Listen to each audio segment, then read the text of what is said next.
Hello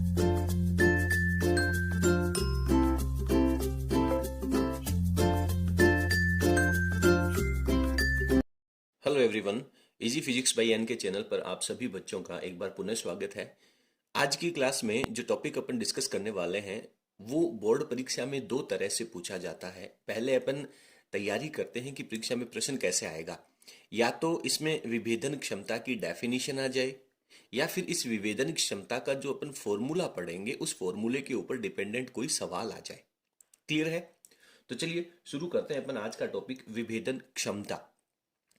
आप लोगों ने जनरली अपने जीवन में कई बार ऐसा देखा होगा कि रात के समय में सड़क पे जब कोई दूर से वाहन आ रहा है तो आपको उसकी जब दूरी बहुत ज़्यादा होती है तो उसकी जो हेडलाइट्स होती हैं, सामने की जो लाइट्स होती हैं, वो आपको दो अलग अलग लाइट्स दिखाई ना दे करके एक ही लाइट दिखाई देती है।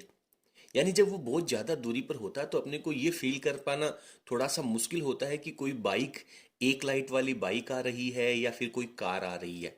लेकिन जैसे जैसे वो ऑब्जेक्ट धीरे धीरे आपकी आंखों के नजदीक आता है तो एक निश्चित दूरी के बाद आपकी जो आंखें हैं वो उसकी दोनों हेडलाइट्स जो कि दो ऑब्जेक्ट का काम कर रही हैं उनको सेपरेट देख पाती हैं।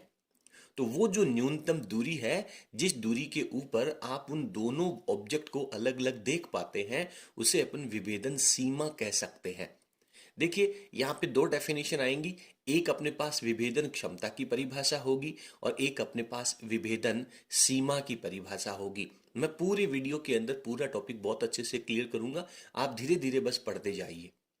तो विभेदन क्षमता का मतलब होता है अपनी आंखों के द्वारा कोई दो वस्तुओं को अलग अलग देख पाना। यानी जब आप अभी प्रैक्टिकल करके कभी भी अपने जीवन में देख सकते हैं, आपसे कुछ दूरी के ऊपर दो चीजें हैं जिनके बीच की दूरी बहुत कम है, और जब आप उनसे थोड़ा थोड़ा दूर खिसकते जाएंगे तो एक निश्चित दूरी के बाद वो दो ऑब्जेक्ट आपको दो अलग अलग दिखाई ना पड़ के केवल एक दिखाई पड़ेगा। और उस स्थिति को जैसे ही आप थोड़ा सा नजदीक जाएंगे, अगेन वो आप लोगों को क्लियर दो नजर आएंगे। तो वो जो स्थिति है, उन दोनों वस्तुओं को अलग अलग कर पाने की जो आंख की क्षमता है, या आंख की जगह आप कोई ऑब्जेक्ट भी काम में ले सकते हो, जैसे सूक्ष्मदर्शी ले सकते हैं या फिर दूरदर्शी ले सकते हैं।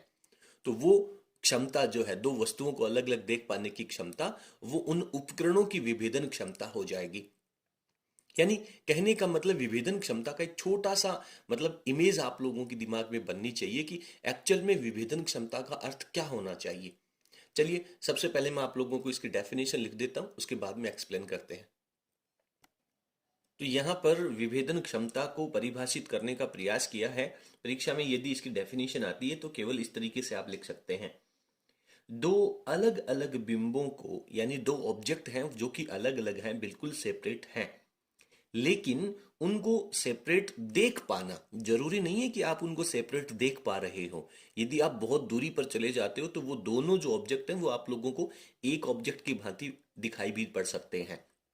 लेकिन दो अलग अलग बिंबों को पृथक देख पाना, अलग अलग देख पाना विभेदन कहलाता है। जनरली अपने विभेदन को परिभाषित किया। विभेदन का मतलब क्या है? भेद करना, अंतर कर पाना।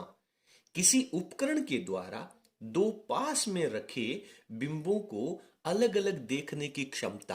कोई भी उपकरण है, उसके द्वारा आप बहुत नजदीक रखे हुए दो ऑब्जेक्ट को यदि अलग अलग देख पाते हैं तो अलग अलग देखने की क्षमता उस उपकरण की विभेदन क्षमता कहलाती है। ये एक सामान्य सी डेफिनेशन यहां पे हो जाती है। अब मैं आप लोगों को बताना चाहूंगा कि अपनी आंख जो होती है, ये मान लीजिए कि कोई दो ऑब्जेक्ट हैं, ये दो ऑब्जेक्ट हैं, इन दोनों ऑब्जेक्ट के बीच की दूरी न्यूनतम रखनी है, क्योंकि दूरी ज्यादा होगी तो आप उनको अलग अलग देख पाएंगे, उसमें तो कोई शक ही नहीं है।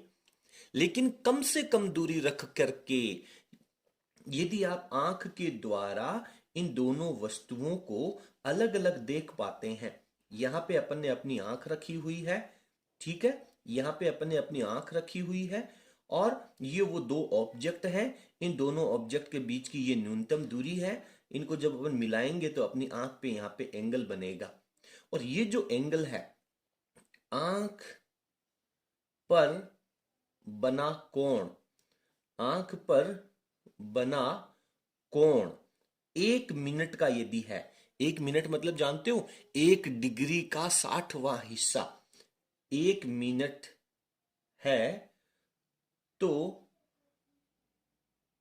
आंख द्वारा आंख द्वारा वस्तुएं जो हैं वो विभेदित दिखाई देती हैं, पृथक दिखाई देती हैं, या यहां लिख देता हूं मैं, विभेदित दिखाई पड़ती हैं। क्लियर है? यानी उन दोनों वस्तुओं के बीच की दूरी यदि आप बढ़ाओगे तो आप उनको दूर भी ले जा सकते हो। आंख के ऊपर यदि 1 मिनट का कोण बन जाए तो आप उनको अलग अलग देख पाएंगे। 1 मिनट से ज्यादा का होगा तो बिल्कुल अलग देख ही सकते हैं, लेकिन 1 मिनट से कम का कोण यदि बन जाए, 1 मिनट मतलब जानते हैं डिग्री का 60वां हिस्सा एक वस्तु दिखाई पड़ती है। ठीक है, तो ये जो 1 मिनट है ये आंख की विभेदन क्षमता नहीं है, इसे आंख की विभेदन सीमा कहते हैं। एक नई टेक्निकल टर्म आएगी आपके पास, विभेदन सीमा। तो अपन यहां पे नीचे मैं लिखूंगा, लेकिन अभी आप थोड़ा सा पढ़ें। विभेदन सीमा किसकी? आंख की। ठीक है, आंख की विभेदन सीमा कितनी होती है? 1 मिनट होती है। ये मिनट है वो एंगल वाला मिनट है, न कि समय वाला मिनट। ठीक है बेटा, अब ये जो 1 मिनट है इसे आप रेडियन में कन्वर्ट भी कर सकते हैं। कक्षा 11 में पहले चैप्टर में जब आपने मात्रक और मापन पढ़ा था, उस समय आपने 7 मूल भौतिक राशियों के बाद में 2 सहायक या पूरक राशियां भी पढ़ी थी, सरल कोण तथा घन कोण। और सरल कोण में आपने पढ़ा था कि उसका मात्रक रेडियन होता है।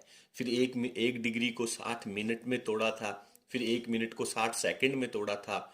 उस समय आपको याद होगा कि ये सरल कोण का मात्रक है। देखिए, चाप बटा त्रिज्या, चाप बटा त्रिज्या, कोण बराबर चाप बटा त्रिज्या। तो ये फंडामेंटल लगा करके जब आप यहाँ पे बनने वाला कोण निकालेंगे तो चाप बटा त्रिज्या, चाप भी लंबाई में आएगा, त्रिज्या भी लंबाई में आएगी, तो ऐसा ही मात्रक तो होगा नहीं इसका। कोण तो एक मात्रकहीन राशि होती है, लेकिन पूरक राशियों में जब उसे अपन कैलकुलेट करेंगे दैट टाइम उसका मात्रक रेडियन लगा देंगे। तो विभेदन सीमा का मात्रक क्या बन जाएगा? रेडियन बन जाएगा। ध्यान देना। अब मैं आप लोगों को पहले विभेदन सीमा के ऊपर ले चलता हूं। विभेदन सीमा को अपन अच्छे से पढ़ लेते हैं, उसके बाद में अगेन अपने को विभेदन क्षमता पढ़ना होगा। ठीक है, आप पहले स्क्रीन को पॉज करके इतना लिख लीजिए। उसके बाद में ये 2 लाइनें अपने को यहाँ पे खाली छोड़नी है। उसके बाद में अपन विभेदन सीमा पढ़ेंगे। विभेदन सीमा के बाद वापस विभेदन क्षमता में अपने को एक बार पुनः आना पड़ेगा। पहले अपने को विभेदन सीमा की आवश्यकता है। यहां तक पढ़ लें, अच्छे से लिख लें। किसी भी प्रकार का डाउट हो तो आप हमें कमेंट सेक्शन में लिख सकते हैं या फिर व्हाट्सएप पे लिख सकते हैं। चलिए, तो यहां पर विभेदन सीमा की परिभाषा लिखी है कि किन्हीं 2 दूर रखी वस्तुओं द्वारा, कुछ दूरी के ऊपर है और आपस में भी कुछ दूर दूर रखी हुई है, तो किन्हीं 2 दूर रखी वस्तुओं द्वारा आंख पर बनने वाला कोण, उन दोनों वस्तुओं के बीच की दूरी को आप चाप मानेंगे और आंख से उन वस्तुओं की दूरी को आप त्रिज्या मानेंगे। तो चाप बटा त्रिज्या लगा करके कोण की वैल्यू निकालेंगे। तो आंख पे बनने वाला कोण कौन सी स्थिति में? जब वस्तुओं को पृथक देखा जा सके। ऐसे नहीं है कि आप उनको बहुत नजदीक ला करके कोण बना लें या बहुत दूरी पर ले जा करके कोण बना लें। जिस न्यूनतम दूरी की स्थिति में आप उनको केवल पृथक पृथक देख पा रहे हैं, उस स्थिति में आंख पे बनने वाला कोण है, उसे अपन विभेदन सीमा कहते हैं। तो यहां पर अपने को लिखना भी चाहिए, विभेदन सीमा का मात्रक। बहुत इंपॉर्टेंट प्रश्न है। विभेदन सीमा का मात्रक बताइए क्या हो जाएगा? मात्रक तो आपने कहा है कि बनने वाला कोण है, उसे अपन विभेदन सीमा कह रहे हैं, तो इसका मात्रक क्या हो जाएगा बेटा? रेडियन हो जाएगा। ठीक है, और यहां पर अपने को नोट में एक और डेफिनेशन भी लिखनी है, नोट डाल करके ध्यान दें। विभेदन सीमा का व्युत्क्रम, ध्यान दें, विभेदन सीमा को यदि उलट दिया जाए, विभेदन सीमा का व्युत्क्रम यदि ले लिया जाए, तो उस व्युत्क्रम को विभेदन क्षमता कहते हैं। व्युत्क्रम को विभेदन क्षमता कहते हैं। ठीक है, तो विभेदन सीमा जो है उसका उल्टा यदि अपन कर देंगे तो उसे अपन विभेदन क्षमता कहेंगे। और विभेदन क्षमता का मात्रक बताएं। इस फॉर्मूले के अनुसार अब आपको क्लियर हो गया होगा। विभेदन क्षमता का मात्रक बताएं क्या होगा। विभेदन क्षमता का मात्रक सर रेडियन का इनवर्स हो जाएगा, तो रेडियन इनवर्स कह दीजिए, रेडियन इनवर्स कह दीजिए। ठीक है, तो ये विभेदन क्षमता का मात्रक हो जाएगा। तो इस तरीके से यदि एक एक नंबर की केवल आपको विभेदन क्षमता और विभेदन सीमा की डेफिनेशन पूछी जाती है तो अपने को केवल इतना तक पहुंचना है। इसके बाद में आगे पढ़ते हैं। अब अपने सिलेबस में दो छोटे छोटे टॉपिक और दे रखे हैं विभेदन क्षमता और विभेदन सीमा से जुड़े हुए। एक दे रखा है आपको दूरदर्शी और एक दे रखा है सूक्ष्मदर्शी। तो दूरदर्शी और सूक्ष्मदर्शी की जो विभेदन सीमा और क्षमता है उसका डेरिवेशन आपको बिल्कुल नहीं पढ़ना है। केवल इनका जो रिजल्ट है, इनके जो फॉर्मूले हैं वो आप लोगों को अच्छे से याद करने हैं, क्योंकि इसके डेरिवेशन से अपने को यहाँ पे कोई बेनिफिट नहीं होने वाला है ना। एग्जाम में डेरिवेशन पूछा जाता है, डायरेक्ट इसका जो रिजल्ट है वो आपको याद करना है, थोड़ा सा उसको समझ लेना। और फॉर्मूला जब परीक्षा में जब आप लिखें तो कैसे यूज करना है वो बात भी आप लोगों को यहाँ पे समझ लेनी है। ठीक है, तो सबसे पहले मैं दूरदर्शी की बात करता हूं। तो दूरदर्शी की विभेदन क्षमता, ठीक है, विभेदन क्षमता को अपन आर टी से लिखेंगे और ये आर टी है, ये उल्टा होता है विभेदन सीमा का। और सीमा एक एंगल है। सीमा क्या है, एक तरह का कोण ही तो है। तो विभेदन सीमा को अपन डेल्टा थीटा से लिखेंगे। तो अब अपने को पहले डेल्टा थीटा विभेदन सीमा पढ़नी चाहिए। अब आप लोग ये बहुत अच्छे से पढ़ लें कि विभेदन सीमा जो है वो तो क्या है, एक तरह का कोण है। कोण है तो उसका मात्रक में ना तो मीटर ना सेंटीमीटर ना सेकंड कुछ भी नहीं आएगा, क्योंकि वो तो मात्रकहीन है। तो इसका जो फॉर्मूला होता है वो 1.22 लेमडा अपॉन स्मॉल डी।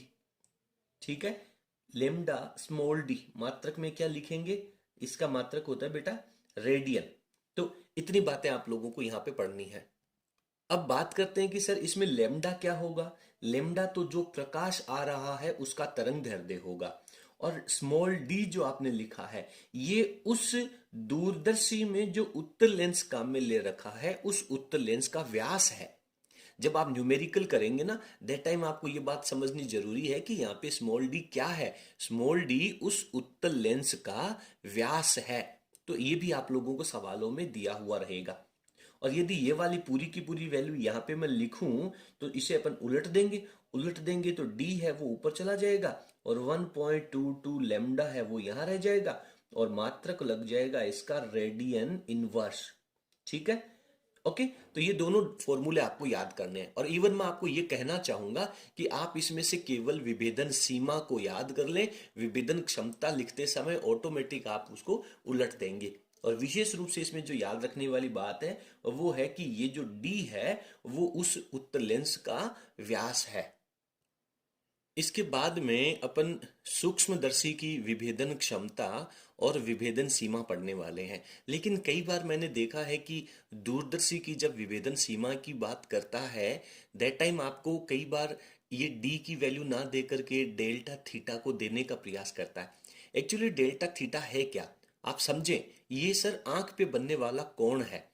और आंख पे बनने वाला यदि कोण है तो कोण का फॉर्मूला तो क्या रहेगा बेटा, चाप बटा त्रिज्या रहेगा ना।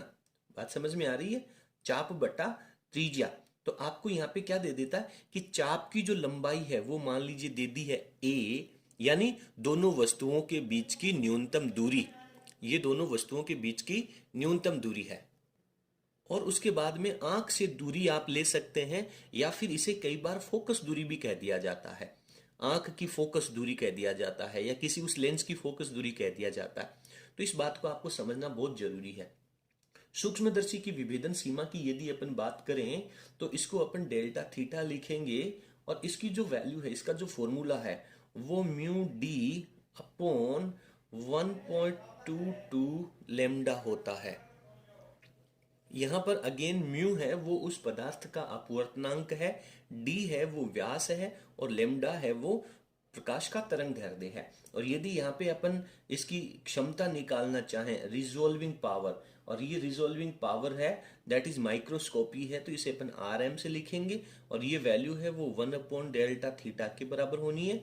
डेल्टा थीटा अपन पढ़ चुके हैं, 1.22 लैम्डा अपॉन म्यू डी। तो ये वैल्यू रखते ही अपने पास विभेदन क्षमता आ जाएगा। तो इस तरीके से विभेदन क्षमता और विभेदन सीमा का जो टॉपिक है वो आपका यहाँ पे कंप्लीट हो जाता है। अब अपन इससे संबंधित कुछ उदाहरण हैं जिनको अपन अगले वीडियो में कंप्लीट करेंगे। ठीक है, उम्मीद करता हूं कि विभेदन सीमा और विभेदन क्षमता की परिभाषा, मात्रक और इनसे संबंधित सूत्र हैं वो आप लोगों को बहुत अच्छे से तैयार हो गए होंगे। आपको हमारा कंटेंट कैसा लगा हमें कमेंट सेक्शन में जरूर लिखिएगा। यदि आपको हमारा वीडियो पसंद आया तो प्लीज़ आप इसे लाइक करें और इसे अपने सभी फ्रेंड्स के साथ शेयर करना ना भूलें। इसके जो एग्जाम्पल्स हैं, न्यूमेरिकल्स हैं, वो अपन अगले पार्ट में करेंगे। और जैसे ही अपन इस टॉपिक के एग्जाम्पल कंप्लीट करते हैं, इतने में आपका ये जो चैप्टर है वो थ्योरेटिकल रूप से कंप्लीट हो जाएगा। इसके बाद में इसके MCQs हैं, अति लघुत्रात्मक प्रश्न हैं और आंकिक प्रश्न शेष रहते हैं, उनको भी अपन बहुत जल्दी कंप्लीट करेंगे। चलिए, बहुत बहुत धन्यवाद।